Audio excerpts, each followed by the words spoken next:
I felt that women were feline creatures, and men were more like dogs. While dogs are faithful and friendly, cats are cool, detached, and unreliable. I felt much warmer with dogs around me. Cats are as hard to understand as women are. Men feel more sure of themselves with a male friend than a woman. You always need to keep women at arm's length. We don't want anyone taking over our souls, and women have a habit of doing that. These are the rather awkward words of Batman co-creator Bob Kane in his autobiography Batman and Me, from the section elaborating on the creation of the famous hero's main female adversary, Catwoman.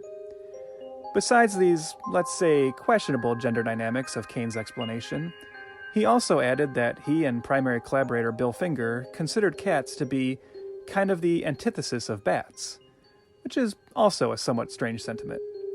Of course, given what we now know about Kane and Finger's working relationship, it's possible we should take any of Kane's insights about the character with a grain of salt, as the tireless work of advocates for Bill Finger's estate have helped to gradually uncover and make public how it's perhaps Finger who deserves the real lion's share of the credit for many of the elements of the Batman myth we celebrate today, despite what Kane would otherwise claim throughout his entire life.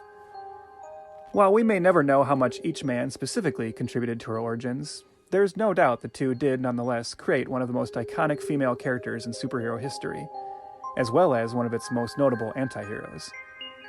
First introduced under the more simplified moniker The Cat in 1940's Batman #1, Selina Kyle is a mysterious cat burglar and jewel thief. While undeniably on the wrong side of the law, Kane and Finger always envisioned Catwoman as a villain who straddles the line between good and bad. Unlike many of Batman's other main villains, she would not be an evil, cold-blooded murderer, allowing Batman to not only frequently attempt to reform her, but even eventually fall for her. As Kane said, they saw Selina as a friendly foe who committed crimes but was also a romantic interest in Batman's rather sterile life. Wanting the readers to buy into this torrid, complicated relationship, her creators made sure Selina was incredibly sexy and alluring to the heavily male readership of the comics, modeling her after Hollywood sex symbols like Jean Harlow and Hedy Lamarr. Her favored weapon of choice, the bullwhip, with its not-so-subtle S&M undertones, didn't hurt either. It worked. Catwoman, as Selina Kyle eventually came to be known, was an immediately popular addition to Batman's cast. But that didn't stop her from disappearing entirely from 1954 to 1966, an era in which the Comics Code Authority severely cracked down on how females and matters of sexuality could be depicted in comic books. Thankfully, she returned to Batman's world just in time to join the iconic Batman TV series and tie-in movie of the 60s. This officially cemented her status as Batman's chief female adversary and occasional romantic interest. Like many comic characters, Selina Kyle would be regularly reinvented, redesigned, and rebooted in the years to come.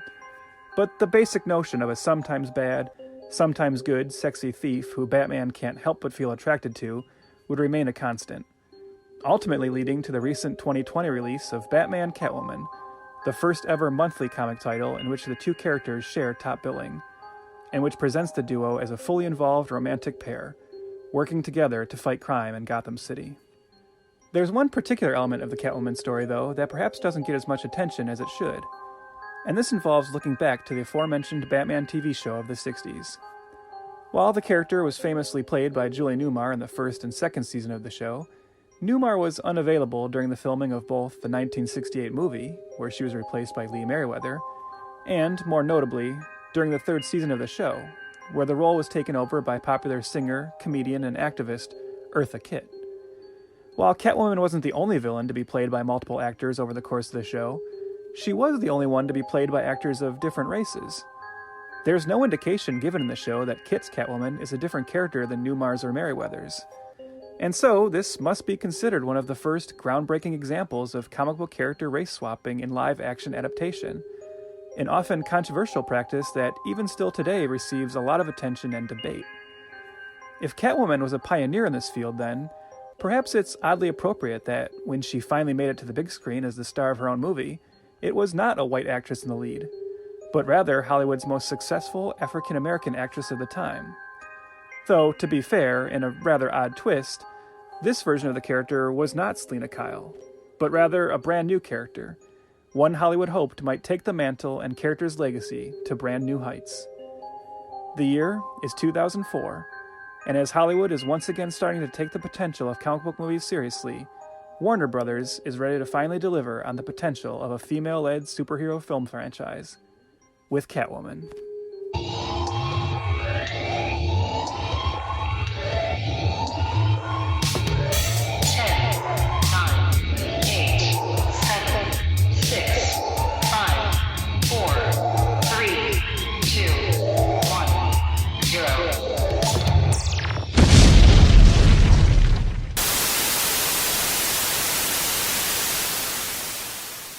Welcome back to Failure to Franchise, the show dedicated to some of Hollywood's most infamous mistakes, missteps, and misfires. As always, this is Trev. And I'm Chris, and I would like to order a White Russian, hold the vodka, hold the ice, and hold the Kahlua, please.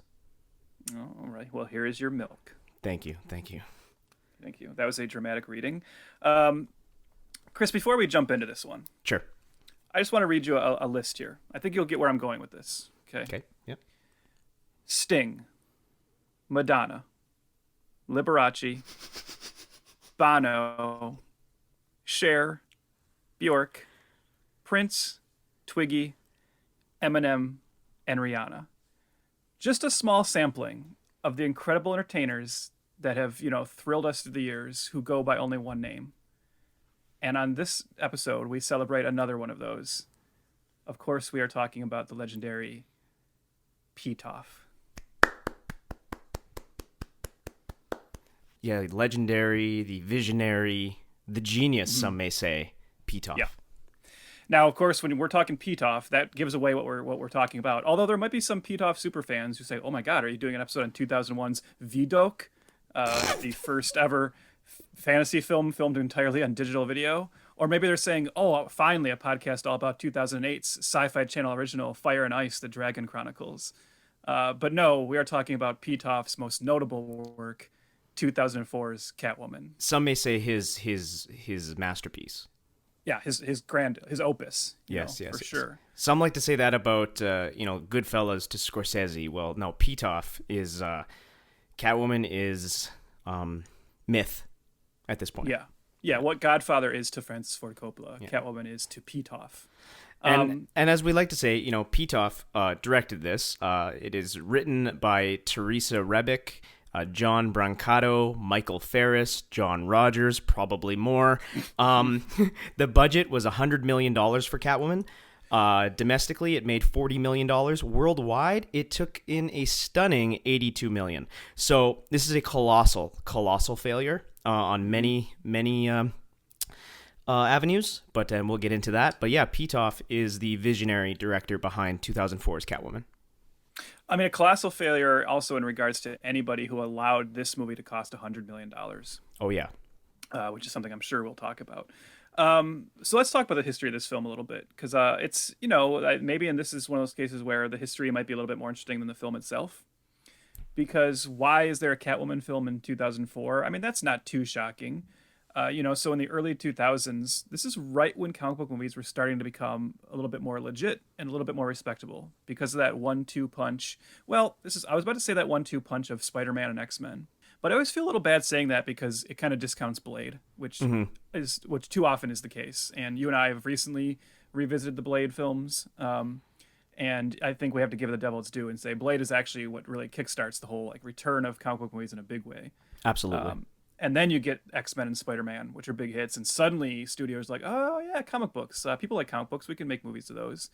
But the Catwoman project had actually been floating around for quite a while, actually coming off of Batman Returns. So, of course, Catwoman was, maybe the breakout character of that film. I don't even know why I say maybe. I would say definitely the breakout character Yeah, absolutely. Yeah. Everybody she's the star of that and film. Whatever you think about Batman Returns, I know there are mixed opinions on it. I personally love it. It's my favorite of that iteration of the franchise. And but whatever you feel about it, I think everyone agreed. Oh, Michelle Pfeiffer as Catwoman is great. Yeah. And right away, even though Tim Burton didn't seem necessarily super enthralled with doing a third Batman, especially after the experience he kind of had with Warner Brothers kind of cracking down on him afterwards and saying, "Oh, you made this one too dark. Parents are complaining. People, we can't get Happy Meal toys off of this anymore." Right. So he was kind of not super yeah, let's go do a third one. But he was intrigued at the idea of doing a Catwoman movie. and there were some initial attempts at it. The writer of Batman Returns, Daniel Waters, actually did develop a screenplay in 1995. Did you read about this at all? I did, yeah. He's kind of, I was actually really surprised by all this. Obviously, I've never really dug into the history of Catwoman, the movies, so I was shocked to hear that this was almost very much a reality, especially with Tim Burton involved. But Waters was. He had kind of mentioned that he turned in a pretty great script at probably the wrong time. Because this was what was it? They were moving into Batman Forever at this point, or it just had opened up.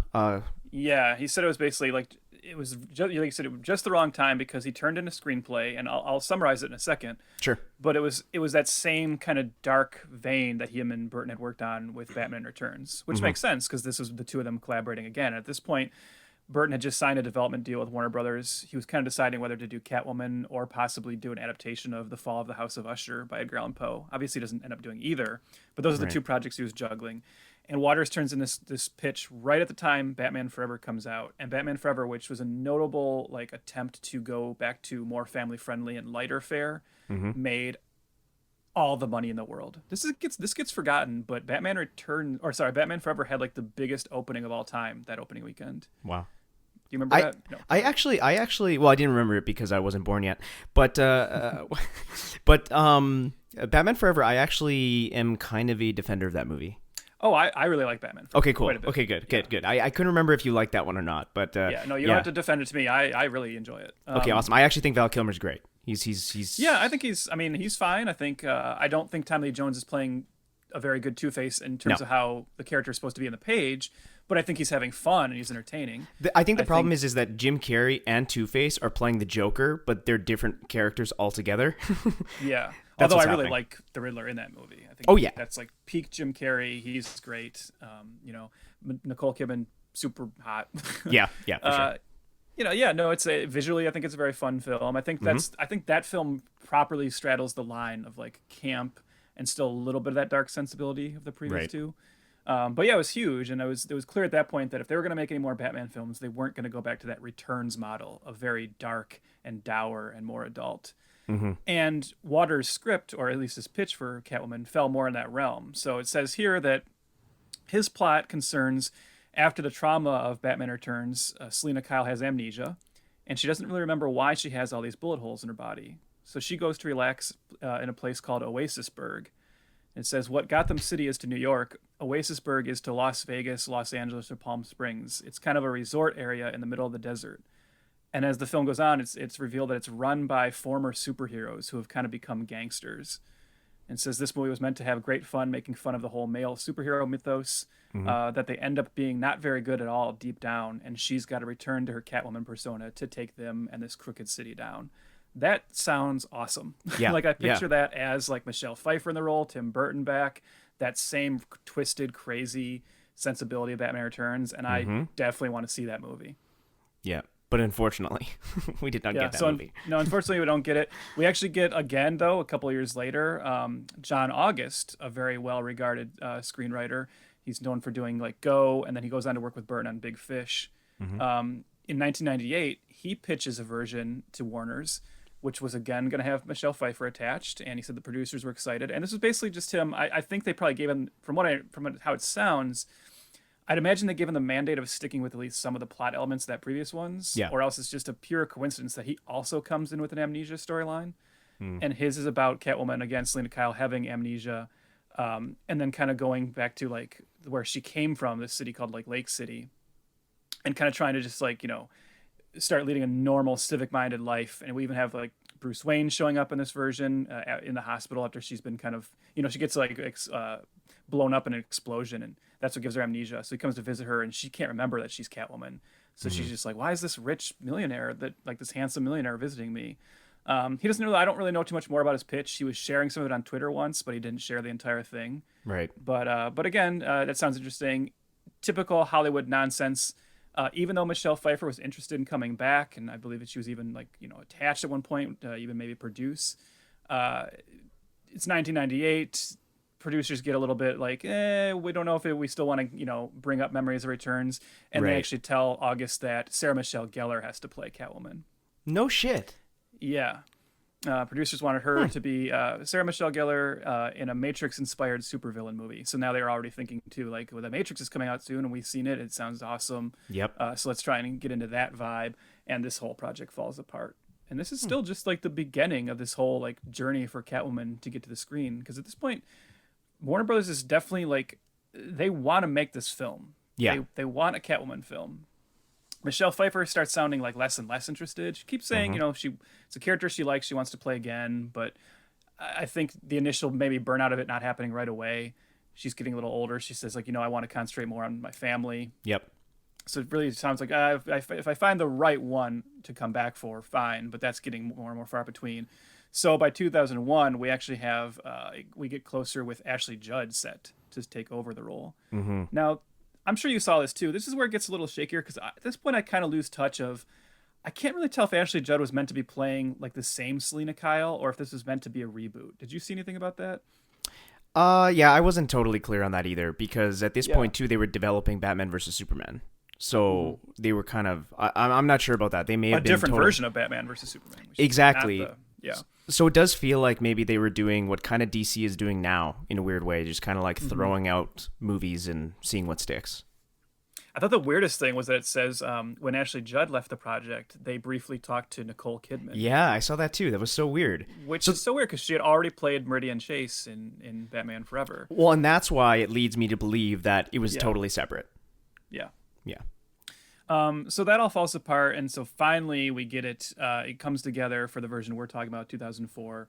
At this point, the studio just decides to, as you said, because they had a Batman vs Superman film that gets canceled, and so they decide to just rush Catwoman instead because I guess they really want a superhero film, and the version they rush is the version we're talking about where they bring in Halle Berry to take over the role. It is weird that Batman v Superman didn't happen then because, as you know, in your favorite movie, I Am Legend.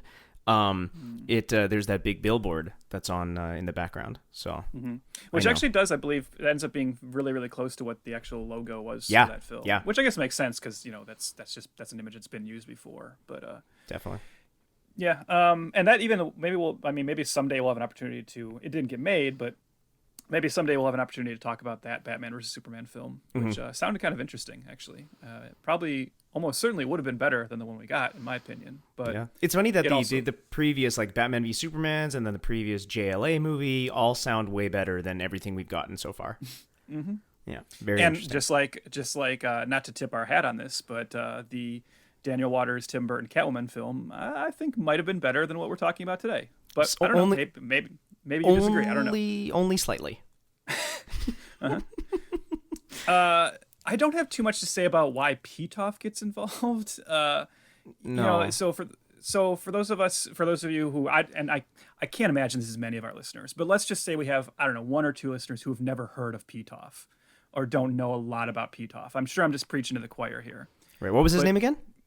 Pitof. Okay. Yeah. Born Jean-Christophe Comar, but come on, he's Pitof. Yeah. Better known as Pitof. Yeah. Pitof kind of rose to fame, and I mean worldwide, nonstop fame, of course. In the late 70s, as an assistant director and film editor.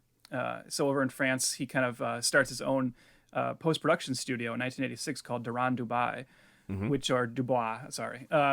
and he starts working on visual effects. And if you look at his filmography, he actually is involved in the visual effects of some pretty notable films. He gets kind of closely involved with the great French director Jean-Pierre Jeunet, and he works on the visual effects for Delicatessen and City of Lost Children, and he ends up becoming even the second unit director on Alien Resurrection, which is you talked about you and Batman Forever. I'm a Alien Resurrection defender. I think that's a very fun movie. I am too, actually.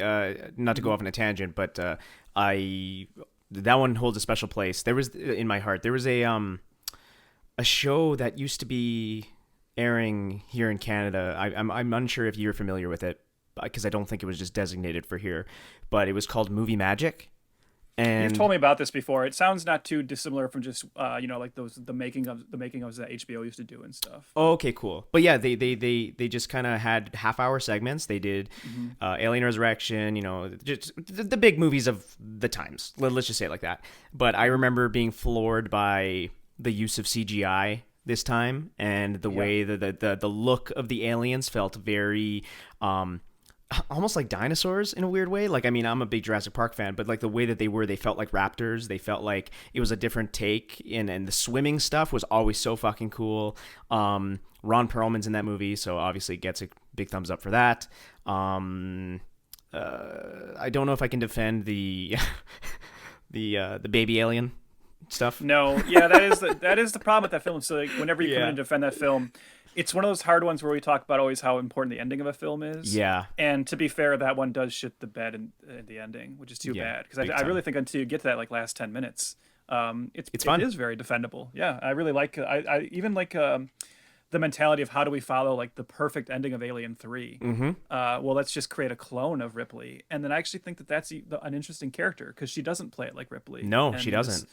And I always think, like, in terms of that franchise, as goofy as that film is, and the main reason I like Resurrection is that it is more of a high camp B-movie version of Alien. Yep. But the sequence where she finds all the previous attempts to clone Ripley So great. is amazing. Yeah. Yeah, so great.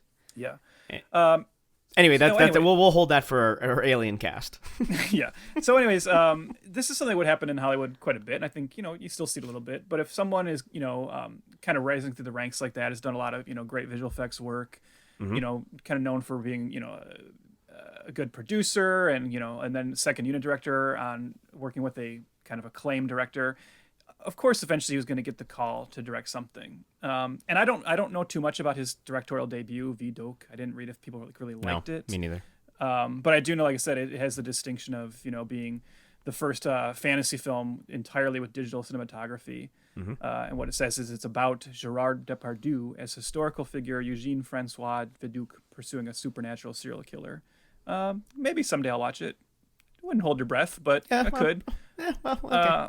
I prefer to, like, in terms of like my Pitof, I prefer to just think of him as the Catwoman director, of course. Yeah, same here. Same here. The definitive film of Pitof's. Yeah. So maybe it's more interesting to just wrap this up by talking about Halle Berry and Yes. where she is at this point. Do you want to talk a little bit about that? Yeah, I would love to. He shows right now in 2004. She's coming off, her Oscar win in 2001 for Monsters Ball. Mm-hmm. And so she's kind of peak Halle Berry at this point. Yeah. Big time. She's probably one of the biggest stars in the world. But so the James Bond film Not Tomorrow Never Dies, Die Another Day, comes out in 2002. Yep. And Die Another Day is another, again, me and you will defend that film quite a bit. We recently rewatched it, one of our movie nights, with some of our friends, and I love that movie. I think that movie's fucking fun as shit. And I do too. It's my second favorite of the Pierce Brosnan run. That is, you know what? Honestly, that's probably true. Yeah, I would say that right behind GoldenEye. Yeah, definitely. Fun as shit. Anyway, but Halle Berry is introduced as Jinx in that film, and she's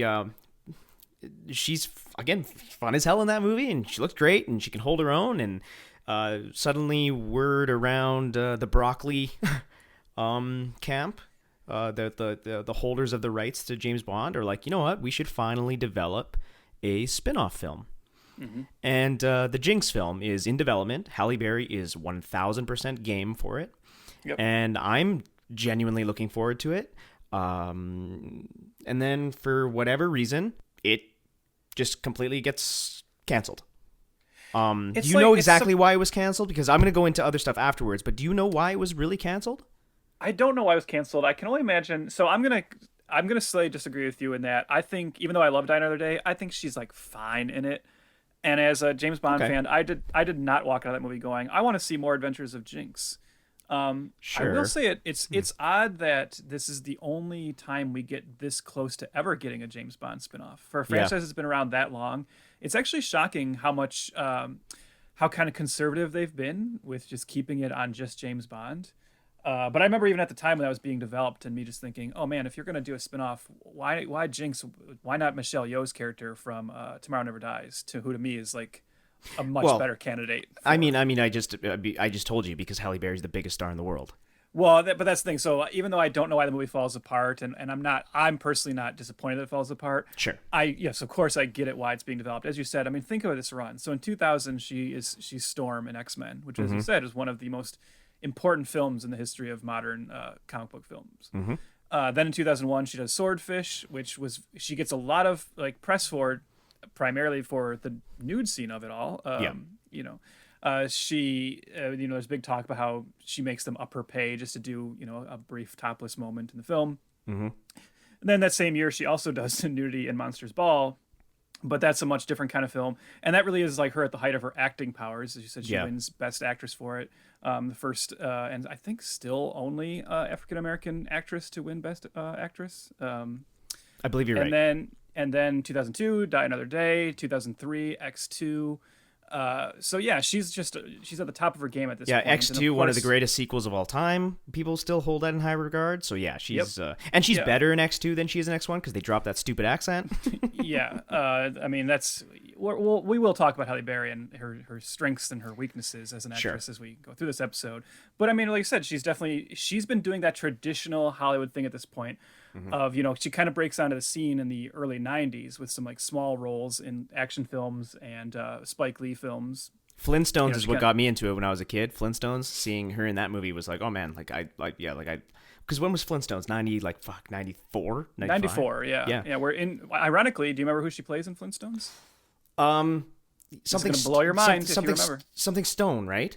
Sharon Stone. Sharon Stone, yes. That's crazy. See how it all comes together.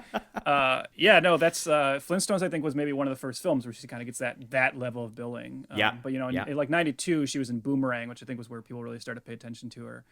And then just after that, things like like Baps, Bulworth. Executive Decision. So she's definitely like a star on the rise. And then in the early 2000s, she has that huge run. Can I say? So I don't.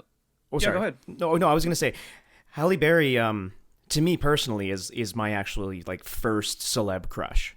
Like That's the a good one. first one of all time was because of Flintstones. That's why I brought it up. And it was like so much so that like when me and my buddies, I kind of met a lot of my long-term friends in high school and in grade 10 and 11. And we bonded over filmmaking and this was like when, iMovie was just coming out, IMAX, all this other shit, right? I don't even think Final Cut was a thing yet. But we started making short films, and for our ComTech, which was the course, memory lane, we did a Terminator 4 Judgment Week. And it's funny because now there's been 25 Terminator movies.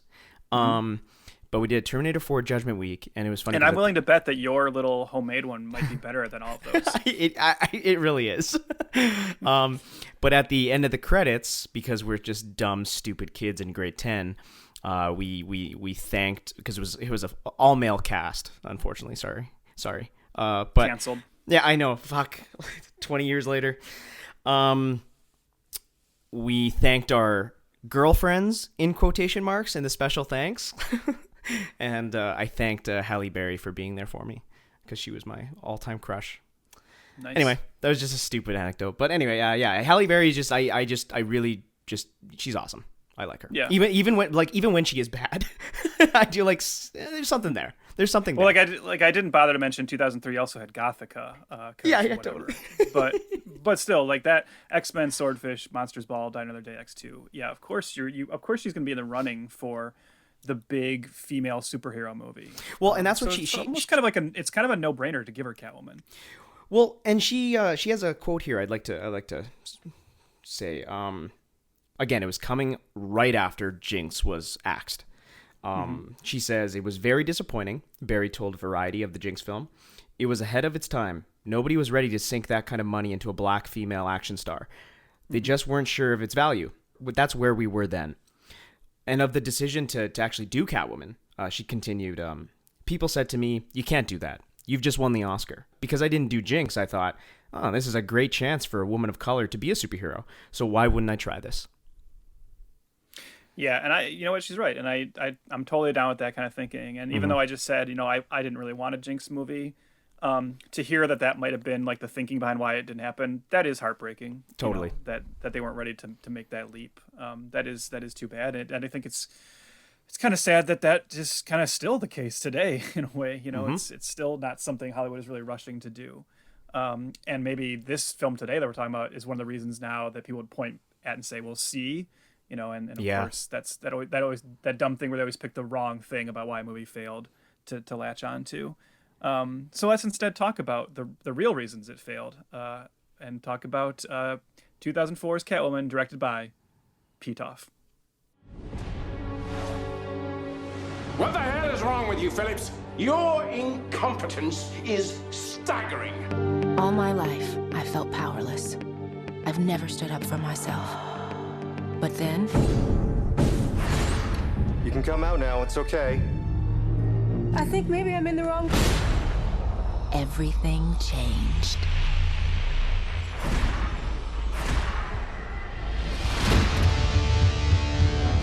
You died, but you were reborn. By accepting all of who you are, you can be free. She's very self-confident, almost angry. I'm sorry, what was that? Allergies? This person doesn't like to play by all the rules. Amateurs. Steve says she jumps around like a cat. What should we call her? Catwoman. You heard of her?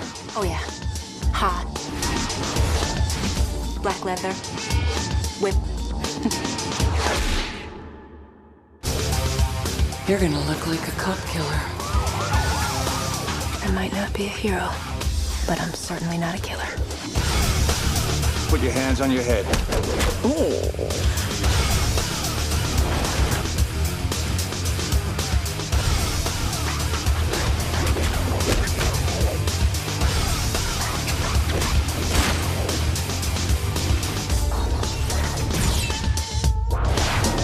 Looking back on it now, dying was the best thing that ever happened to me.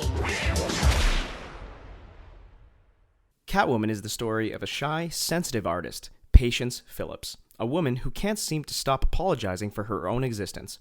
She works as a graphic designer for Hadare Beauty, a mammoth cosmetics company on the verge of releasing a revolutionary anti-aging product. When Patience inadvertently happens upon a dark secret her employer is hiding, she finds herself in the middle of a corporate conspiracy in which she is murdered for being privy to. What happens next changes Patience forever. In a mystical twist of fate, she's transformed into a woman with the strength, speed, agility, and ultra-keen senses of a cat. With her newfound prowess and feline intuition, Patience becomes Catwoman. Like any wild cat, she's dangerous, elusive, and untamed. Her adventures are complicated by a burgeoning relationship with Tom Lone, a cop who has fallen for Patience, but cannot shake his fascination with the mysterious Catwoman, who appears to be responsible for a string of crime sprees plaguing the city. Yeah, that's Pitof's Catwoman. You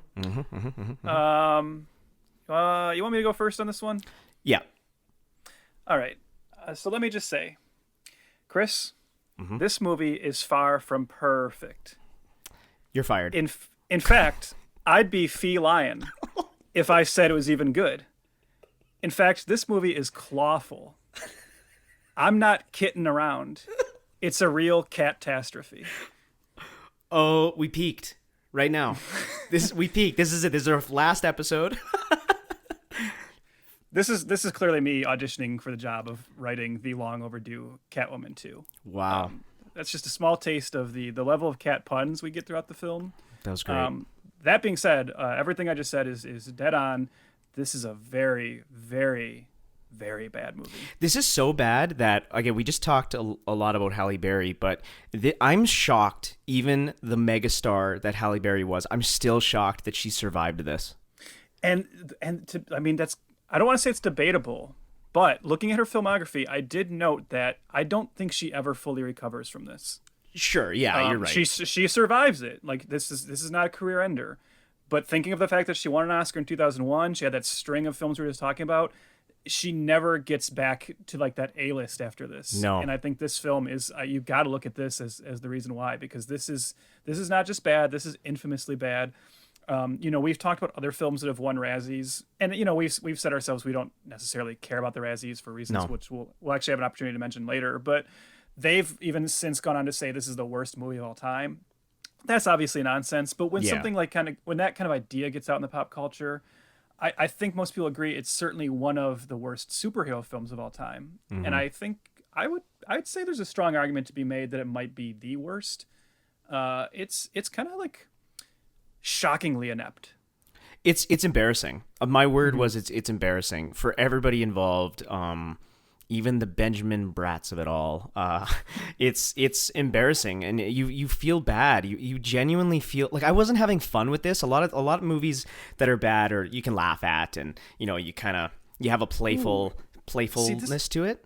That's where I'd slightly disagree, because I will say that was kind of, I was building to this, but since you said that now, I'll just kind of come in with like a little bit of a thesis here. Okay, so our last episode we did Wild Wild West. Right. And I was just like super down on that film, and you had the mentality of saying, well, it's bad, but for some reason I enjoy it. Sure. I almost feel like we're flopped in this one, because I wouldn't say I enjoy this, but I do think there are certainly sequences of this film that do pitch over into that right ratio for me of, oh my God, this is so unbelievably incompetent that it's kind of funny. I think if you have the right mindset and you sit down with a group of friends and maybe some alcohol, I think this movie could be a blast, because it is one of those films where like every decision is the wrong one. And I think it's not like bad enough to be like The Room, to be like a campy crowd pleaser. Mm-hmm. But I think it's kind of enjoyable in its badness at points, not the whole thing. Even as only a 90-minute movie, it's a little exhausting. Yeah.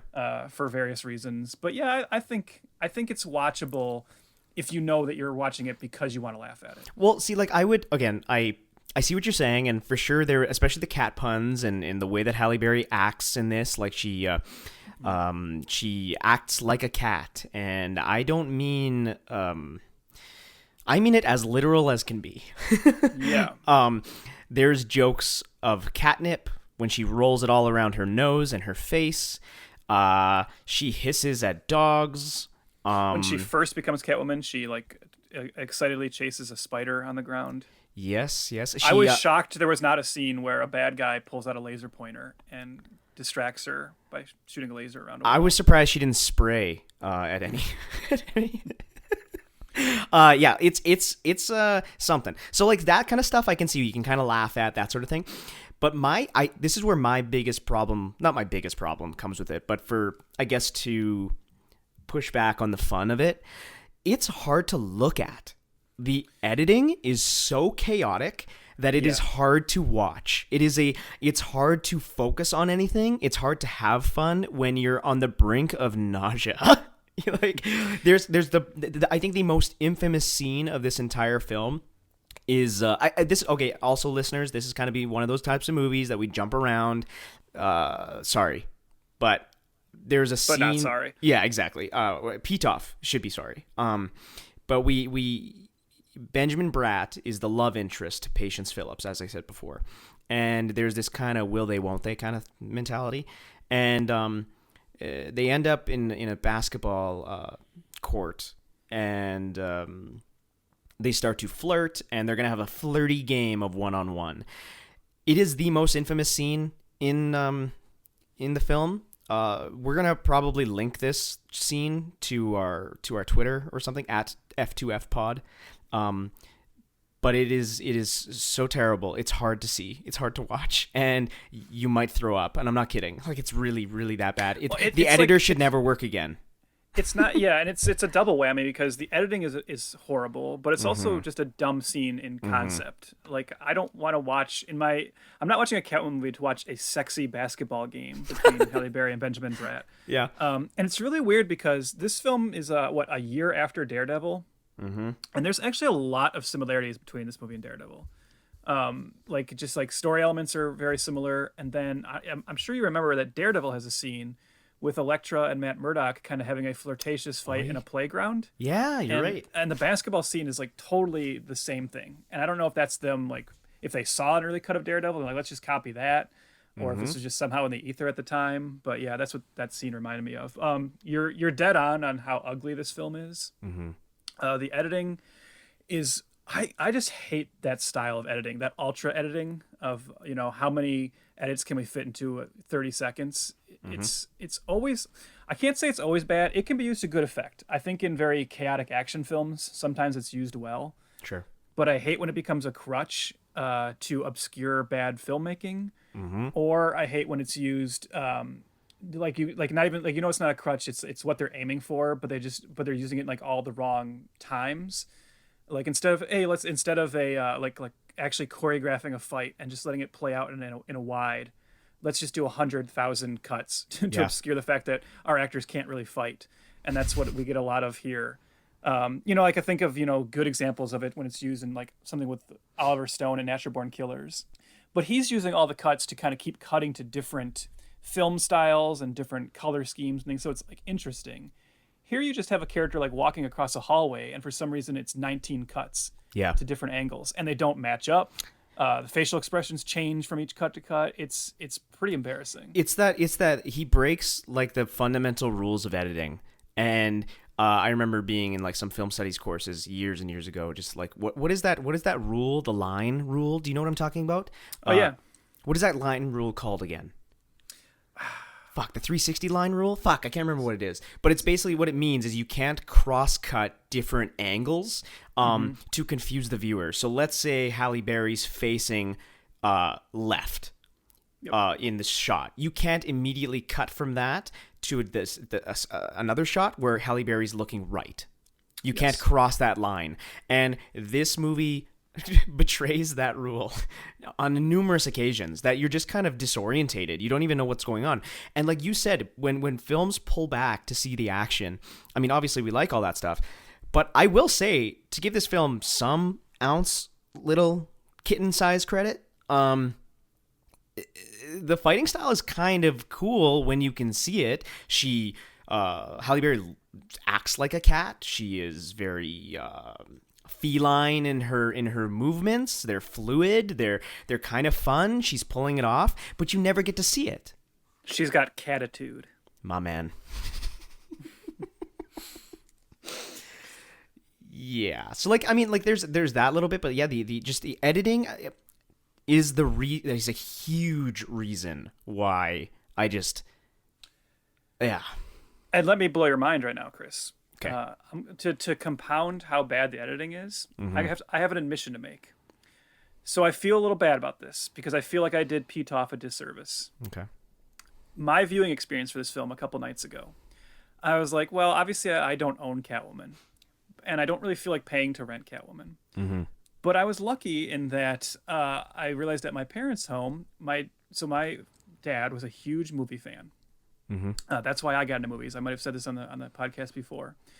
And my dad was the type of person who every Tuesday on DVD new release day, he would head to Best Buy and he would just buy like almost every new release, which was strange because although my dad was a huge movie fan, he wasn't really prone to watching DVDs. He would buy all of them to have them, but he very rarely put them in the player and actually watched them. He saw movies in the theater and then might never watch them again, or if he did, it was because they were on TV. So he ends up with just like stacks and stacks of unopened DVDs. And I realized, I bet you he owns Catwoman. And sure enough, he did.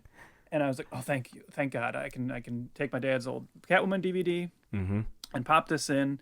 I look at it and I discover what I watched this week was the full screen. Oh my God. I knew it. So imagine the terrible, like already terrible framing and editing in that film, and now cut it to 4.3. Oh my God. Did you have pan and scan? It is a pan and scan. Oh, you son of a bitch. Yeah. But although I said, I don't know that I even ever saw them scan. I think it was just pan. Like they just cut off the sides. Oh my God. To the point where, and I'll tell you like how like egregious this was. Luckily, I already knew about this scene because I don't think I've ever seen this film in its entirety until now. But I remember seeing like quite a bit of it on cable. Yeah. But I already knew about this moment. But if I didn't, I wouldn't even know that you see a picture of Michelle Pfeiffer as Catwoman in this movie because that is cut off in the 4:3 pan scan version. There's a picture of Michelle Pfeiffer in this movie? Oh, you don't know about this. So when she goes to visit Ophelia Powers, played by the great Frances Conroy, another actor who should have known better than to be in this film. But Ophelia, so I guess let's talk about this a little bit. Sure. So as you alluded to in the plot synopsis, she is killed because she happens upon the people who run the company she works at kind of unveiling their evil plan, which is that they have this cosmetic line coming out that's like a face cream. It's supposed to be like a breakthrough in de-aging, cosmetics. But what they aren't telling people is that if you stop using it, your face essentially disintegrates, which I feel like might be a problem later for them. But don't you get the metaphor, Trev? Women, cosmetics, women movie, being addicted to cosmetics and the beauty market. Buddy, I got a lot to say about this. Okay, sounds good. So because she happens upon this, they murder her, as you said, and she is resurrected by a group of cats, which is clearly like a nod to... First of all, that is hilarious. A group of cats. That I say just so casually. Obviously a nod to the similar sequence in Batman Returns. Yes. Which is interesting because I don't know that I ever read that in Batman Returns as being that literal, right? That the cats were bringing her back to life, but clearly that's what these filmmakers saw. And so they kind of run with that. And what we actually have, no lie, is one of the cats, the main cat, an Egyptian Mao, I believe it's called. Midnight. Burping into her face, basically. She is resurrected by cat breath. And we should mention, too, all these cats are very CGI, as is roughly 95% of this movie. Yeah. But they breathe in her face, burp in her face. She's resurrected. And now she's like, why do I suddenly have all these cat attributes? Why do I find myself sleeping in high places? And as you said, like catnip affects her. And so she finds this cat Midnight again, and it has a collar on it. And she takes the cat back to its owner. And this is Ophelia Powers, played by Frances Conroy. And Ophelia Powers is basically set up to be our exposition machine now. She is a researcher who has been studying the fact that through the generations, there have been cat women. Women reborn with cat-like abilities that they use for good or evil. And they're always kind of preceded by these Egyptian Mao cats. And it's even like lightly hinted that maybe Midnight is like this eternal cat that's always been doing it, whatever. But there is a sequence where she's showing Halle Berry like pictures of various Catwomen through the ages. And it's almost blink and you miss it. But when she knocks Halle Berry off the balcony or whatever, and all the pictures fall to the ground, and then Halle Berry's looking at them on the ground, one of them is Michelle Pfeiffer's Catwoman. So this is meant to be like the same continuity. That's kind of fun. I mean, it is a fun little Easter egg. Yeah, I'm not even opposed to the idea necessarily of magic cats. Well, that's the thing. I was about to say I'm not opposed to the overall idea of this. I kind of like the idea of there being Catwoman through the ages and like this being an identity that different women have adopted. Right. But like the mystical cat part of it is pretty stupid. Yeah, very dumb. I will say, if you allow me to just go down a crazy little conspiracy rabbit hole for a second. Always. Or not conspiracy, or just something I noticed. Okay, so I was thinking about the storyline of this film, which is that it posits the idea that women who are, brutally murdered and need revenge will be brought back to life by an animal, in this case a cat. And these cats are specifically bringing them back to life so that they can seek revenge and granting them supernatural abilities. This reminded me of the film The Crow. And not necessarily just The Crow, but also the fact that then they went on to make Crow sequels, which posited the idea that this can happen multiple times. Someone will be murdered, and then a crow will bring them back to life to seek revenge. So basically the same idea, right? Right. The original Crow, of course, known for the tragedy that befell lead actor Brandon Lee when he was accidentally shot with what was meant to be a blank, but unfortunately was lodged in the gun in a strange way where it traveled out with the velocity of a real bullet. The actor who shot that gun in the scene was Michael Massey. Michael Massey obviously was horrified by this. Had a really hard time dealing with it. Retired from acting for a while afterwards and had to go into therapy and everything, which is understandable, right? He finally kind of, goes through therapy, starts to get a better head on his shoulders. He starts coming back into films. One of the films he comes back into, Catwoman, where he plays one of the henchmen of this company who at one point fires a gun at Halle Berry. Couldn't believe it. I couldn't believe that you would hire Michael Massey as a bad guy and ask him to fire a gun again. I would just think maybe don't do that, But whatever. I don't think obviously Pitof likes, pushing boundaries. So, Trev, Pitof is on a different level than us. yeah. He's on, that's a weird one. You're right. I would never ask that actor to fire a gun because it's famous. Unless Pitof just never knew. Yeah, or unless maybe it really was for him just be like, I gotta try, get over this as an actor. I don't know. Maybe he felt like that was, I don't know. I don't know where Michael Massey's head was. And like if he was bothered by it or not. And I don't want to put it on. I don't want to say they forced him to do anything he didn't want to. I don't know the story, but it just struck me as odd when I was watching it. Can I jump off on two things of what we were saying before about Frances? What's her name? Frances Conroy, perhaps best known to audiences as Ruth Fisher in the great 6 Feet Under. I was going to say best known to audiences as Joker's mom. Well, unfortunately, you might be right now. There's definitely, it depends on the generation of the audience, I suppose. Yeah. So she's Joker's mom in the 2019 film Joker. So obviously this is another DC universe confirmed, the DCAU, the alternative universe. But I wanted to jump in what we were saying. This will probably lead into our conversations about, I guess, in the message of the film, the themes of the film, the bad feminism, I guess. Is that okay? Can I jump on there? Yeah. Okay. So it's funny because you were saying about how this cat powers are passed on and yada yada. There's a long line of cat women. But I guess one of the worst offenses that this film makes is how it tries to be feminist by people that obviously have no idea what they're doing. Basically, they get freedom, from these cats. They get empowered. Well, that freedom basically entails confidence, independence, and choosing to follow your own desires, which is apparently unimaginable to the male filmmakers that a woman would need actual superpowers to accomplish this. Yeah. Not to mention that this film, I mean, let's just go through all this systematically. Sure. Let's talk about just the general idea of Patience Phillips. Yeah. Who falls into that ultimate movie trope of she looks like Halle Berry, but we are led to believe that she is this frumpy nerd because her hair is a little frazzled. And but Trev, she has baggy clothes. Yeah, she's got baggy clothes. You're right. Right. Yeah.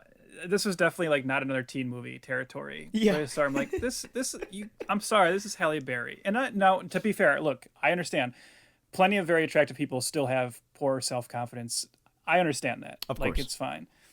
The problem is that Halle Berry is not being given the material to allow us to believe that she has any reason to. It's all so easy in the script. It's very much everything's like a Cliff Note version of the characterization you need to buy into it. She's never sold as being nerdy enough to really feel why does she seem like this down on herself? Why is she such a loser? She's got a decent job. She's got a funny friend, allegedly funny friend, played by Alex Borstein, who people would know as the voice of Lois in Family Guy, and she's in The Incredible Miss Maisel. Yeah, that's your favorite cartoon, right? I hate Family Guy, but I don't hold it against the performers necessarily. Sure, of course. Everybody's got to get paid. Maybe Seth MacFarlane, who I do hold against. But yeah, so we have that element of it. Then still sticking on your thing of the idea of bad feminism, just the entire idea that these male writers and this male filmmaker, all right, we're gonna make this one of the first, not the first, but one of the first big high profile female led superhero films. What should be the ultimate story of it? Well, let's make it about a cosmetic company where the villain is just has a face cream that makes the women look young, but it's actually robbing women of their faces. Yeah. It's just so bizarre. Oh my God, the men couldn't think of any better story to pit two women against each other than having it be all about, losing your beauty as you get older. And what's sad too is that there's a grain of a good idea in there.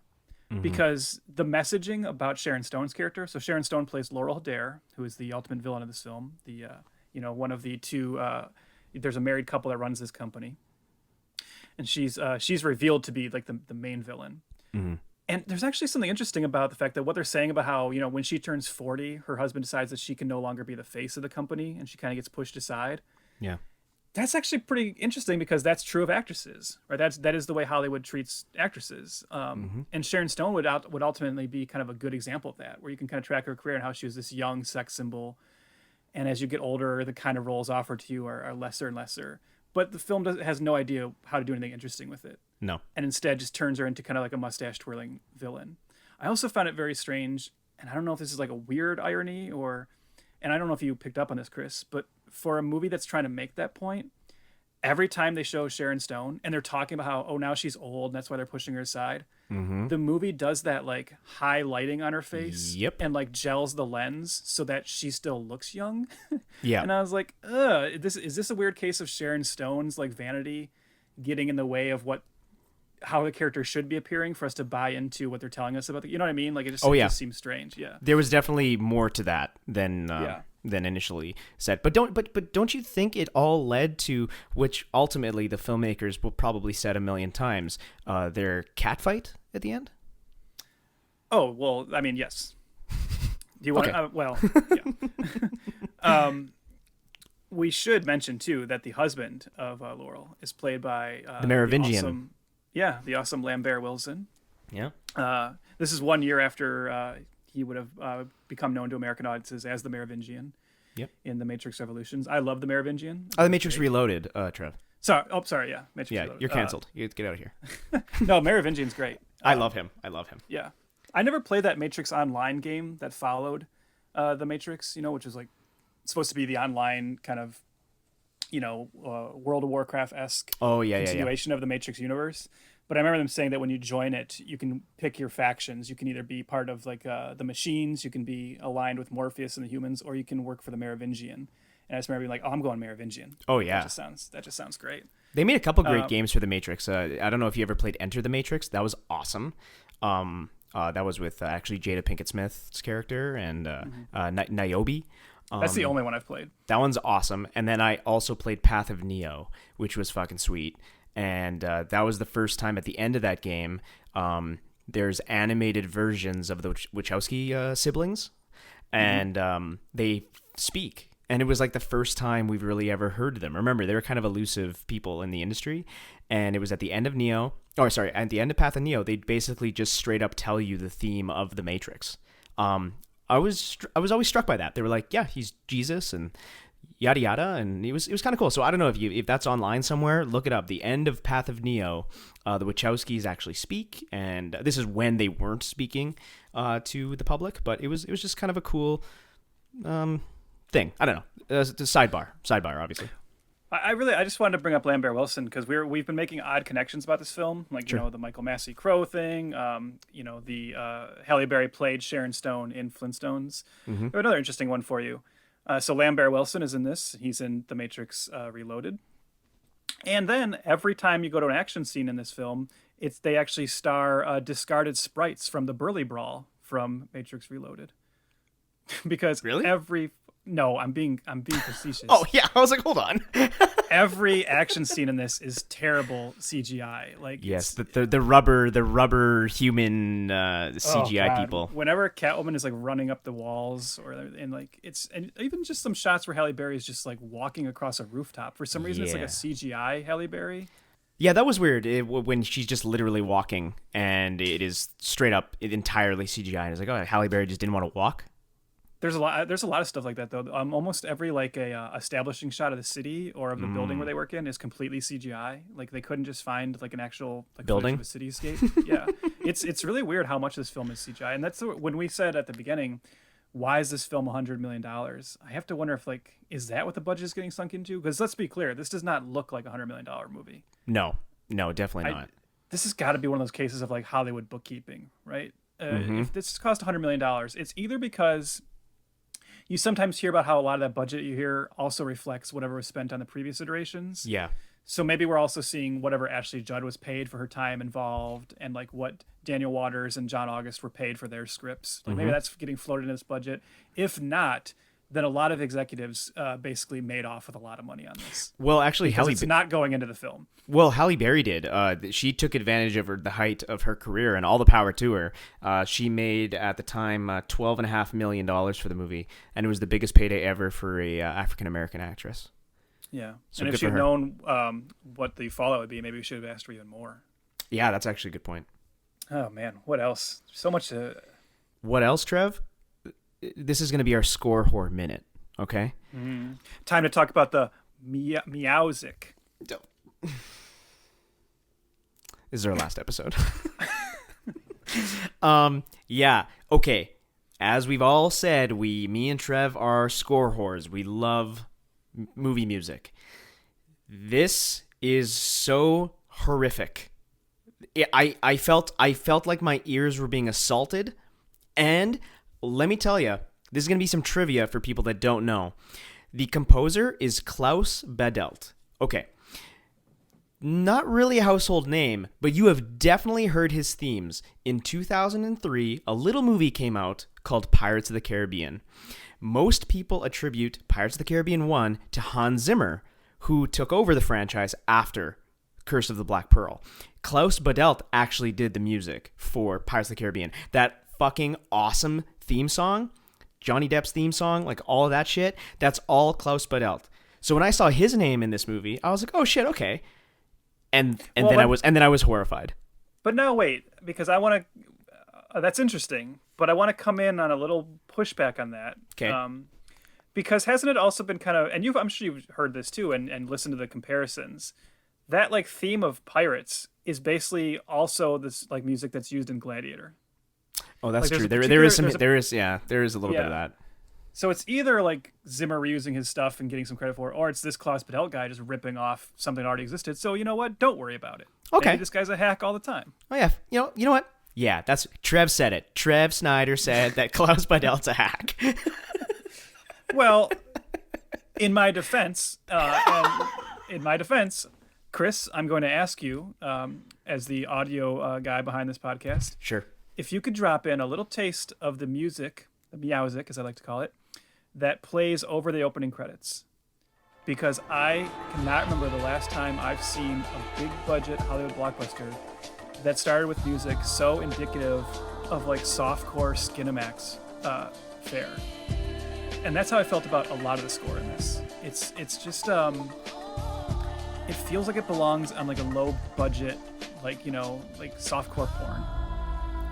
That's the perfect description of it. And then it's augmented by some of the worst like hip hop music drops. Mm-hmm. And I'm not saying like I'm not anti hip hop, anti the hip hop they chose for this movie. Yes, it's all very bad. Like that song that plays over the basketball scene. Oh, I like that song. oh okay. Yeah, so that's our score hormone minute. Yeah. Hey, I got a question for you, Chris. Go ahead. When Patience Phillips, who the film gives to us in all regards as a shy, awkward, but good-natured, good-hearted person, when she dies and comes back as Catwoman, why does that turn her into a burglar? Or an asshole.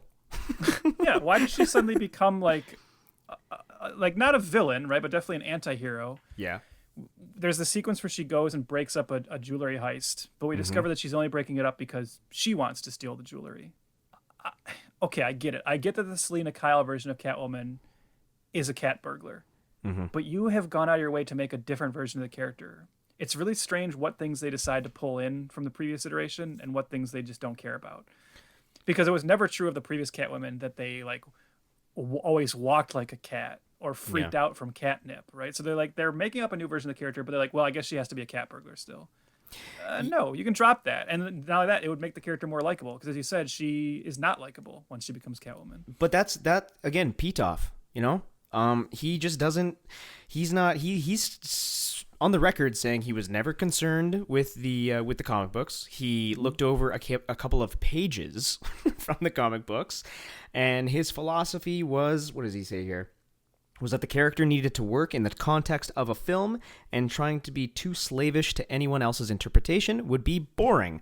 Now, again, why is she a cat burglar? I don't know. Yeah. Do you have Pitof's Twitter? Is Pitof on Twitter? I will follow him right now if Pitof's on Twitter. He should be our only follow on our at F2F pod. I always love that when you see people just following one guy or one girl or whatever, and it's just like it's like just a really shitty thing. I love it. I would take this opportunity to talk about Benjamin Bratt's character, Sure. if he had one. Are we shitting on this movie too much? Like I sometimes feel No. like are we just No. laughing at it? Okay. Did you watch it? Well, this for movie, this is a movie that deserves to be shit on. I I'm watched sorry. 50% more of it than you did because you This is watched because poor Pitof sent out, your little 4x3 fucking copy. I mean, I kind of feel bad about that, but I can only assume that maybe my eyes were spared. Maybe because I didn't have to see the whole screen. At least I wasn't taking in as much of the badness. Right. I actually another fun little side note. I rented the Catwoman video game when this came out. Because again, I actually played the video game. I had never seen the movie. I saw, like you said, catching it a little bit on cable. What Sorry? looked better, the movie or the cutscenes from the video game? That's actually what I was about to say, is that the visuals in the game are actually pretty good. They came out on, like, I think PS2 or the original, what the fuck was it? The original Xbox, I think. And I remember being like, kind of like, holy shit, the visuals are like great in this. And then I saw the movie.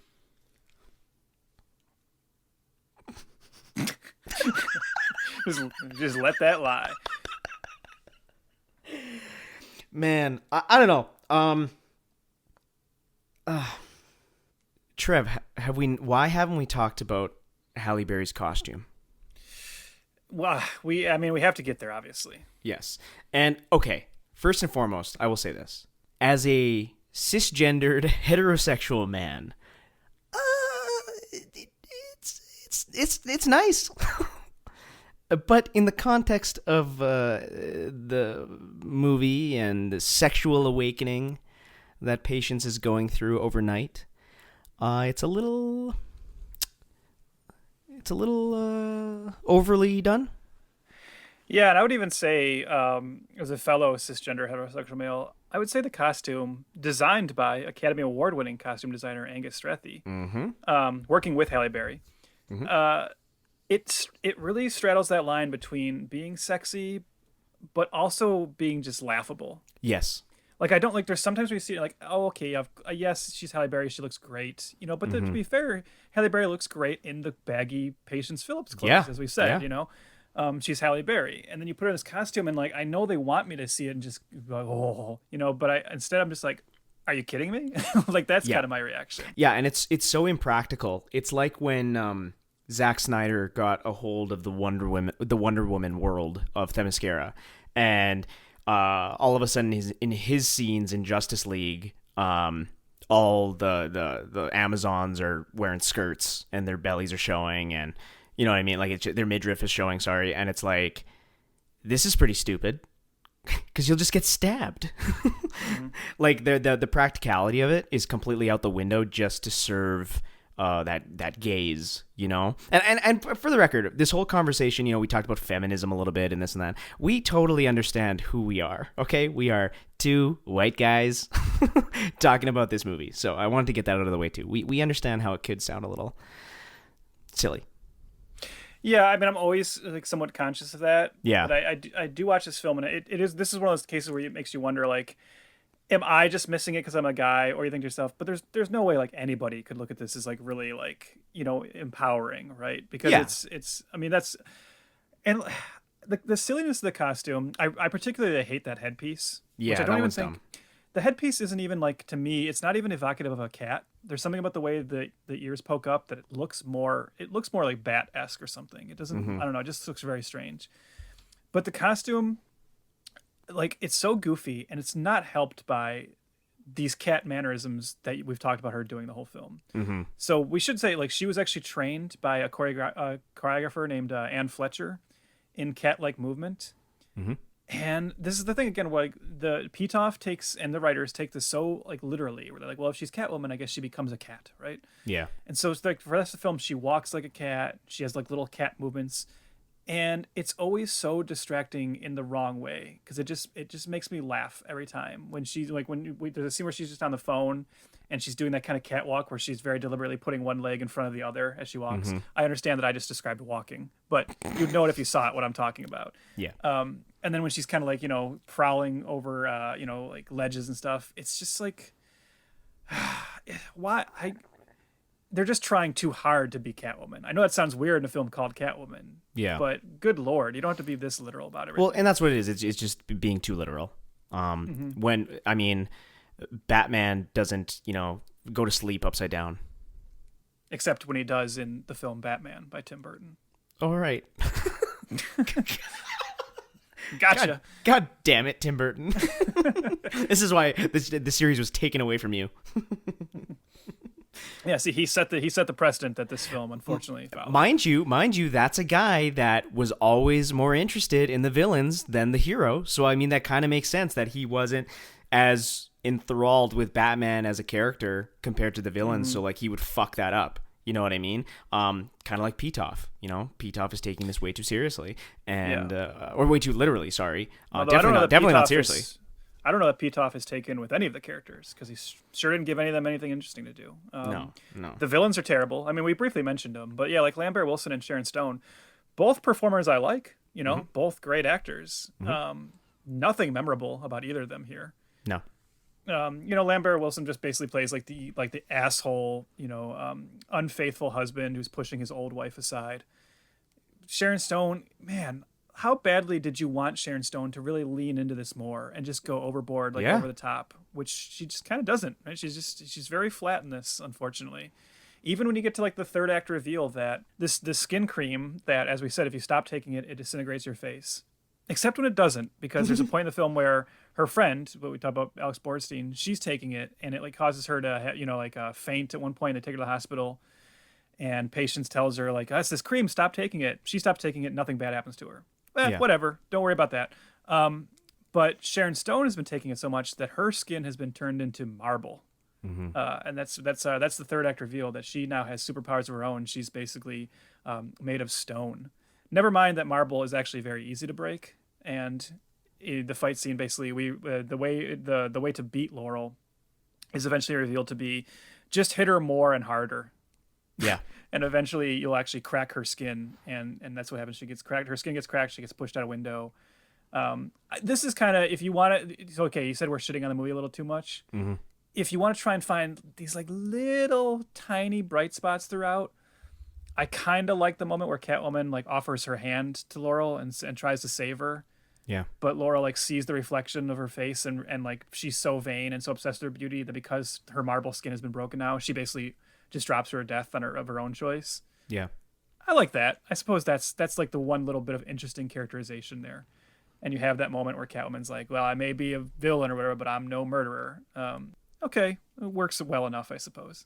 It's also reminiscent of, again, Batman, when Joker falls and he's on the ground. He has a cracked face because of the impact. But Batman just flat out kills the Joker. Yeah. Oh, right. Another mischaracterization by Tim Burton. Yeah. Zack Snyder watched that movie and watched the original Batman. He's like, I just want him to kill more people with weapons, and I can't wait to make my movie. What about it? I found a good thing to say. Let's challenge. What you got? Give me something you liked. Something I liked about this. I mean, I would say that. I mean, we'll get into later about the Razzies, but I mean, Halle Berry is not the worst part in this movie. She's trying to do Michelle Pfeiffer a little bit, like absolutely. Like Michelle Pfeiffer also tried to do the cat shit too, like just a way better, obviously, and it wasn't so in your face. Like she wasn't fucking prowling around like a goddamn stray cat. But so would you say when looking at Michelle Pfeiffer and Halle Berry that Halle Berry is the inferior version? I'm gonna murder you. I'm gonna throw you out a window. Yeah, like again, I don't think Halle Berry is necessarily terrible in this. It's like everything around her is like really keeping it from taking it seriously and allow. Are you kind of following what I'm saying? I think she's kind of bad, but I'll say I think that's the way to say it. I don't feel like I should blame Halle Berry. I guess it's a good time to just talk about our general thoughts of Halle Berry as an actress, though, because I'm pretty lukewarm on her in general. Yeah.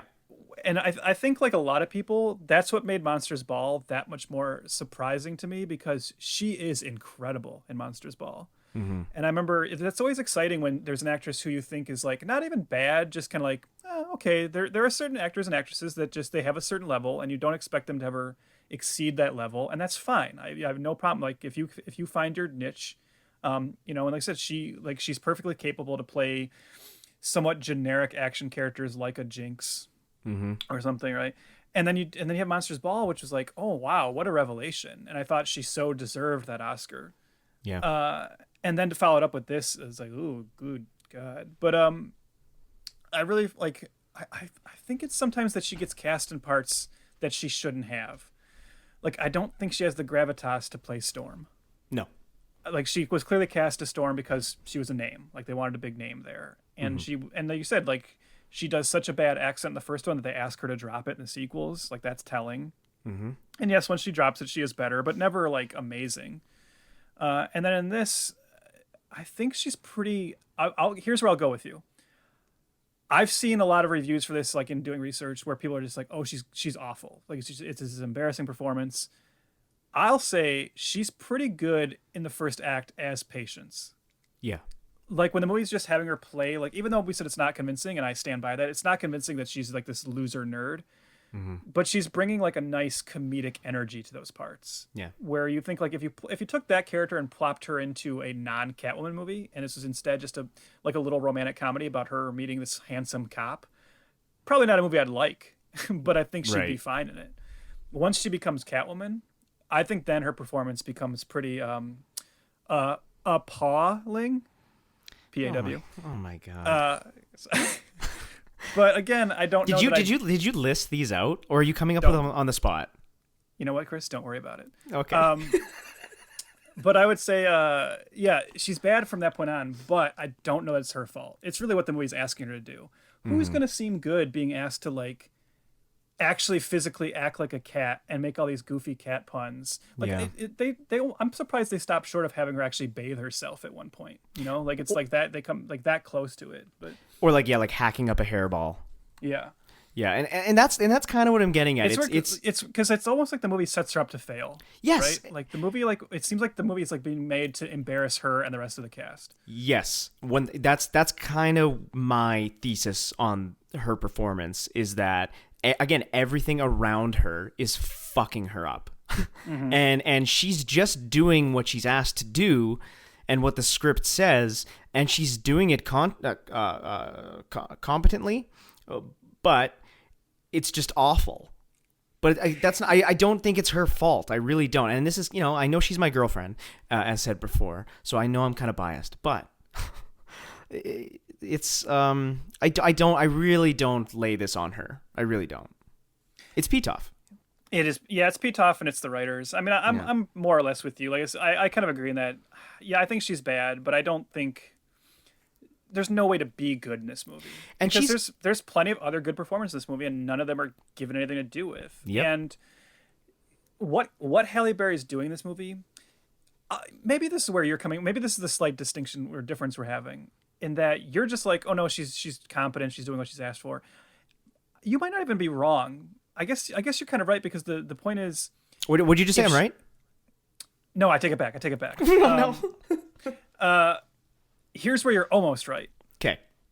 The kind of performance she's giving would be way more enjoyable. Take that same performance and plunk it into a movie that knows it's bad and is going for camp and is trying to be corny. And that's the problem, is that she's being forced to give a camp performance in a movie that's playing it straight on its face. And that's where this like bizarre disconnect happens. And so she just is like, that's why it becomes embarrassing, because the movie is really trying to be hard edged and cool. And then you have her like, you know, chasing a spider on the ground and darting her head all around looking at things. And, you know, I think like that sequence where she has like loud neighbors and she goes across the street, like basically her first like sequence as Catwoman. And she goes across the street to like break up the party because it's too loud.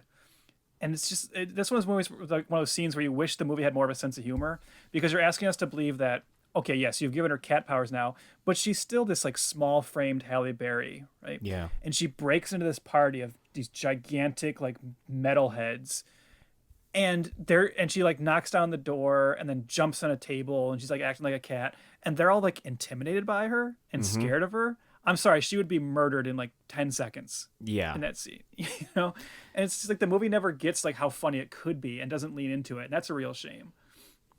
Yeah, you nailed it. The campiness isn't there. It should have been there from the start. Like this is actually Joel Schumacher should have directed this. Great point. Yes, absolutely. He would have got it. Mm-hmm. Yeah. Maybe she'd have nipples though. Would you? You wouldn't complain about that. Never. Yeah. Any final thoughts on the movie before we talk about like the fallout and where it could have gone? Not really. Did you like the sequence where when the cops come to the scene of the crime after the aborted or not even aborted the successful jewelry heist on her end, failure for the people that she broke up, their attempt, but the cops are kind of surveying the scene, and I don't know if you noticed this, Chris, in the background you hear these two cops talking, and like talking to witnesses, and like, so she was dressed as a cat and she stole the jewelry, and they're like, what are we gonna call her? And one of them goes, I don't know, how about Cat Chick? And another's like, no, Cat Broad. And it's like, what are you doing? It's so dumb. What are you doing, movie? Like, I hate that anybody shit. would of course say Catwoman. Yeah. Like, why are you like beating? Like, it's just so dumb. Why are you beating around the bush here? Mind you, they kind of do that in Spider-Man, the first original one. Mm-hmm. J. The Jonah. sequence where they're trying to name him. Yeah. Yeah, but that's like they're doing that like to better comedic effect. Yeah. There. Well, I mean, I guess what we're saying is Sam Raimi's a hack fraud, right? Just kidding. That was a good movie. Again, that's a director that gets it. That's a director that kind of gets the camp, that blends those tones, right? Yeah. Yeah, I mean, that's the thing is ultimately, as you said, I don't know that Halle Berry's career ever completely recovers from this, but it doesn't destroy her. Pitof only makes one more movie after this, and it's a Sci-Fi Channel original movie. Oh, I was gonna say I thought it was a home movie. I don't even know if he's allowed to make home movies. His family won't let him. Sometimes you feel bad about how much you're like shitting on a performer or an entertainer when having these kind of discussions. But this really is a case where I look at this movie and go, yeah, I don't know this guy should be allowed to make another film. It's like he really seems out of his league. And as you said, like his attitude about like, well, I didn't really care about the comics or anything. I'm not begrudging the fact that we didn't get more Pitof movies following this. Yeah, his attitude about the pre, during, and even post it's just kind of like, he reminds me of? I hate like student filmmaking. Okay, I hate that type of person. I hate this. Everything they're doing, they think they're making high art all the time. And this guy, Pitof, who directed Catwoman, 2004, thinks he's making high art. Mm-hmm. And it's so obviously not. Like his I don't want to get into it like word for word, but the stuff he says about empowerment and character growth and all this other bullshit, he thinks he's making this incredibly feminist film, this feminist movement, and he thinks he's doing the right thing, but he's just, in the context of the film, he's fucking it up because Halle Berry's overly sexualized. She, oh God, just listen to the rest of the first half of this episode. I'm exhausted by it. Like, I'm giving you Pitof's attitudes. I'm giving you a movie all about female empowerment. Let me end the movie with Halle Berry's CGI butt shaking in the foreground of the shot. Like, well, it's even Halle Berry. Sorry, and her costume is essentially the equivalent of like 3 small leather straps. Yeah, even Halle Berry said she after the movie was come out. I don't know when she had said this, but I remember having that argument. Why can't Catwoman save the world like Batman and Superman do? Why is she just saving women from a face cream that cracks their face off? But I was just the actor for hire. I wasn't the director. I had very little say over that. No, she's absolutely right. That's like, this movie is so small scale in its storytelling, and so misguided, and it's like fake, obviously transparent attempts to be feminist. And then you put this like, these stranded actors with nothing to do in there. Who, they just look all lost on screen. Like, recipe for disaster, man. Yeah. And not surprisingly, another film that kind of sweeps the Razzies that year. I know you wanted to talk about this. Well, yeah, I just wanted to say that, like, Halle Berry, through, we've talked about her career, she's had ups and downs, and, I will say this about her, is that after this movie came out, she knew exactly, she had to know that there was going to be blood in the water while making this, and, the Razzies came out, and she wins Best Actress, and, Worst Actress, sorry, and, she's just a really good sport, and she's one of the rare people to come accept the awards. And actually, I wanted to drop in right here because I want to give Halle Berry a little bit of like almost like the last word, so to speak, near the end of our episode here. I'm just going to drop in her acceptance speech because it's telling, and she's just a really good sport. Ladies and gentlemen, Halle Berry. Yeah!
Thank you, guys. Thank you so much. I never in my life thought I would be up here winning a Razzie. I mean, it's not like I ever aspired to be here. But thank you. Oh gosh. And no, I don't have to give this back. It's got my name on it.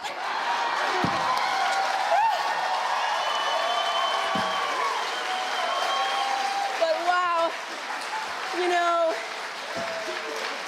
I've got so many people to thank because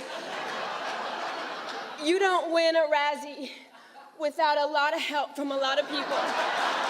So please indulge me and just let me, go through this.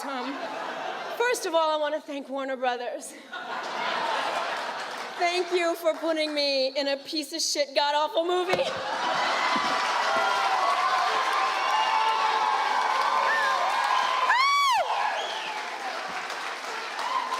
It was just what my career needed, I was at the top, and then Catwoman just plummeted me to the bottom.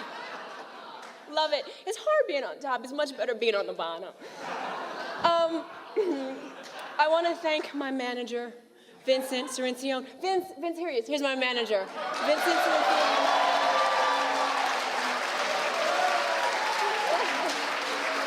I want to say, no, listen. This guy loves me. He loves me so much. He loves me so much that he tells me that I'm the greatest actress there ever was. He loves me so much that he convinces me to do projects even when he knows they're shit.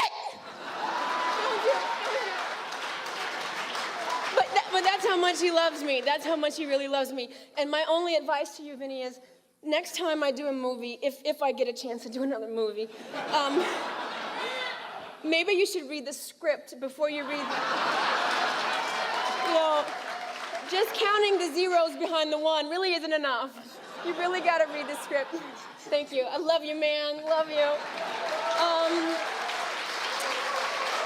I want to thank my agent and my lawyers, who obviously don't give a shit. They're not here tonight, but love you guys. Love you. I want to thank the writers, all 20 of them. Thank you for thinking this was a good idea. Obviously it wasn't, but I appreciate the thought. You thought it was. You tried. Hey, thank you. I want to thank the cast. It's really important. In order to give a really bad performance like I did, you need a lot of bad actors around you. So I want to thank all of them for being bad right along with me. One of them is here, Alex Borstein. Come on out, Alex.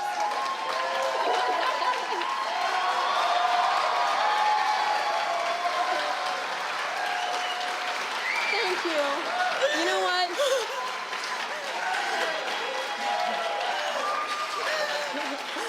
Happiest moment of her life. But one of the things about Catwoman, one of the great things about Catwoman. Calm down, Mamala. Calm down, Mamala. One of the best things about Catwoman was that I got to make some really wonderful, lifelong friendships, and this lady is one of them. And you know what?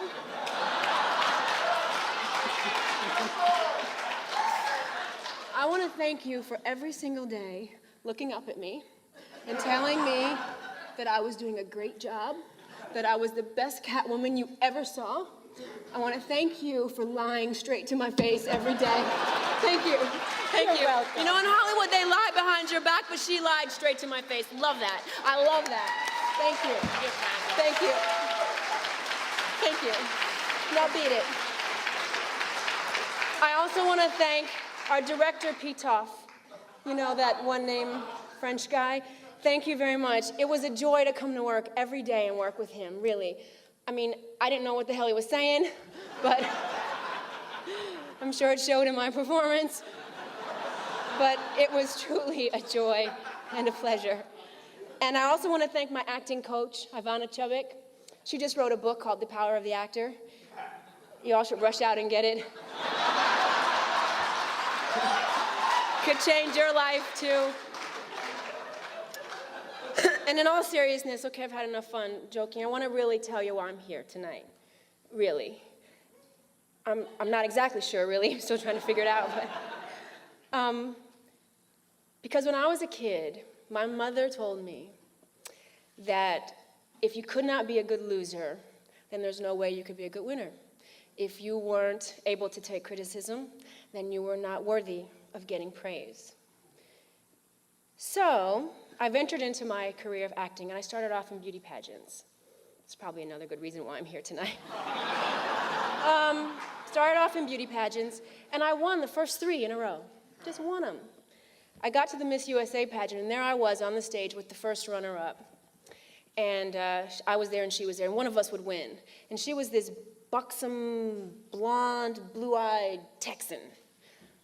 And I looked at her, and I thought, oh, God, I'm probably going to lose. Sure enough, they called the winner. It wasn't me, it was her. I looked at her, and all I could hear was my mother's voice in my head, and I thought, okay, here's my chance. But all I wanted to do was fucking slap the shit out of her. So, as you can imagine, I want to fucking slap the shit out of these Razzie people that brought me here tonight. But I won't do that. I'll do what my mother taught me, and I'll stand here graciously. I'll take the criticism, take it as a lesson learned, and I hope to God I never see these people ever again.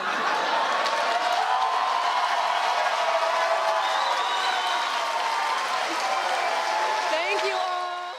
Yeah, and that is great to hear. That makes me, you know, as I said, I'm not the hugest fan of her as a performer, but she seems like a cool person. And like hearing that, I've said before, I love when people actually go to the Razzies. I hate the Razzies as like an institution. Yeah. But I love when people have a sense of humor about themselves. And we should say, you only just heard that clip, but I love that she actually showed up with her Oscar for Monsters Ball. Yeah, yeah. So she gave that speech holding an Oscar in one hand and the Razzie in the other. And that's like a perfect, you know, encapsulation of where she was at this point in her career. Big time. Now, let's say this film had been a hit, which seems like that would take a miracle. Yeah. But is there would you have liked to have seen follow-ups to this, or like how would you save this franchise moving forward if you had to, or if it was given a second chance? You just have to fire that fucking Pitof. Like, that's what it is, man. Like, you just gotta fucking fire Pitof. Send him to the fucking streets, man. Because, you know, Halle Berry, she can do something. You know, like You got to give her a new costume. Yes, you got to give her a new costume. Got to tell her to scale back on the cat mannerisms a little bit because it's more silly than intimidating. Yes, exactly. Like, that's the way to do it. I genuinely feel that Halle Berry has a Catwoman in her. You know, she can't, like, a good one. But it's fucking Pitof, man. You get. I'm so glad he's gone. Like, imagine what the world would have wrought with more Pitof. Yeah. Yeah, I mean, it's not like, I don't know that you'd have a lot of other directors willing to jump on and do Catwoman 2. Sure. You know? Like, if the movie was more of a success and, you know, there was, you know, you'd have your pick of the litter. Yeah. That was another pun. I chose not to respond to that one. But no, but yeah, no, like a cooler director with like a better visual style or like a visual style. That's not just CGI vomit all over the screen. I really can't say enough. I know I mentioned a couple of times. I really can't say enough how much of this movie is CGI, like just to an unbelievable degree. God, when those cats show up and like bring her back to life, it looks like that. Like remember that like Zack Snyder Owls of Ga'Hoole movie? Yeah, like it almost looks like it's turning into one of those. Like, are we gonna watch like a bunch of animated cats for like the rest of the movie? Like my note at that part was just, oh no. Yeah, I'm kind of with you in that. This movie doomed her chances at it, but Halle Berry clearly could have been a decent Catwoman. Well, she's a decent not the best, you know, but yeah, probably a fun one. I want to say she's a very good action star. Like, we've recently seen her in John Wick Chapter 3, and she's fucking great in that. Like, she's fun as shit. Unless, do you not like her in that? She's all right. Okay. This is the thing. Like, I'm not trying to shit on Halle Berry. This is not like I don't think she's. I never find her bad. I just never find, except for like I said, like Monsters Ball. I was like very, very impressed with her, and every other film, I'm kind of like, yeah, she was in that. Okay. But I like her. Like, Halle Berry seems cool. So yeah, maybe that's where I bring in that more like personal affection for her, just being like I like, and like I said, like because she's good. We charismatic. mentioned this before. I kind of like her too, just because she has been fighting the fight in Hollywood. Yeah, you know, and she, you know, like we said, she's had projects fall apart for, you know, the shitty reasons of, oh, you're a black woman, well then you can't front this movie, you know, and seeing her, you know, start to break through and become a bigger deal, that was exciting, and you know, the success she had feels earned, and I'm happy for her. Yeah. It is, and then it's a shame that this had to happen. Yeah. And I mean, it's also a shame that I had to watch it. But yeah. Well, like you said, you watched half of it.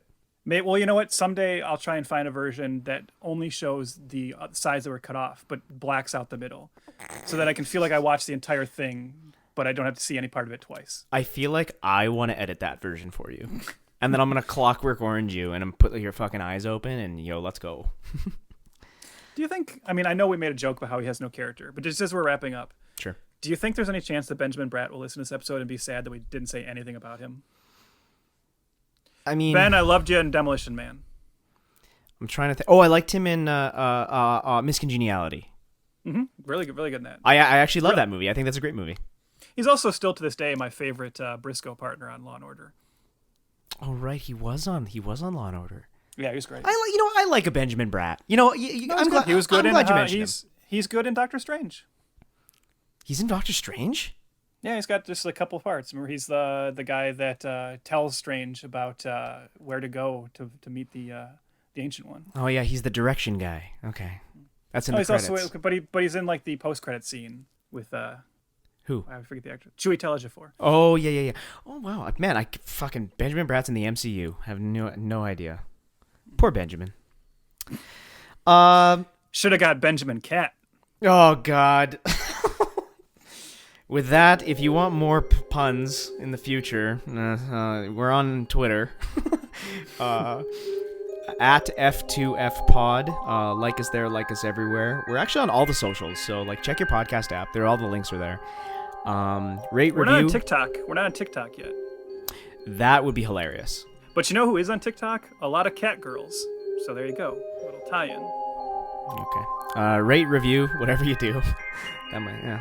And then, how about you join the tribe and hit that subscribe. Little cat tribe we got going over here. Mm-hmm. What else did I want to say? I wanted to say something else. Meow. Thanks for listening. Wait, we should preview our next episode. Oh yeah, what are we doing?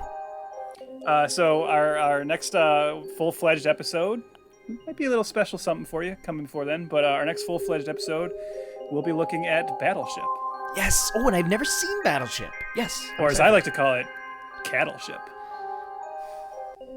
See, that one sucks because I tried to go for a cat thing and it turned into a weird cow thing. I apologize. I quit. You know what? You don't even have to fire me. I quit. I'm sorry. Excellent. Okay, good. No severance. All right, so next time we'll just be Chris talking about Battleship by himself. Thanks for listening. See ya. That was a very, very fun one. That was, and I didn't want to tell you that, but yeah, I had those all written down, and that was my plan going in. I'm like, man, I'm just gonna keep dropping these. You son of a bitch. You see, sometimes I'm good. Oh, I'm very good. But sometimes I'm bad. But only as bad as I want to be. Freedom is power. To live a life untamed and unafraid is the gift that I've been given. And so, my journey begins.